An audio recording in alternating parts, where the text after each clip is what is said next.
それでは天気予報です。台風16号はさらに発達をしながら北上し、勢力をあまり落とさず、来週の木曜日から金曜日頃に日本に近づく恐れがあります。今後も最新の台風情報をご確認ください。今日の天気です。北日本は晴れますが、東日本と西日本は近畿や東海、北陸地方を中心に雨が降り、紀伊半島など一部で雨足が強まる恐れがあります。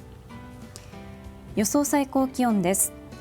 日差しのある北日本は昨日と同じくらいで過ごしやすい陽気でしょう。天気が崩れる東日本などは昨日より低く、空気が冷たく感じられそうです。週間予報です。月曜日から水曜日は広く晴れ間がありますが、木曜日と金曜日は台風の進路次第で天気が荒れる恐れがあります。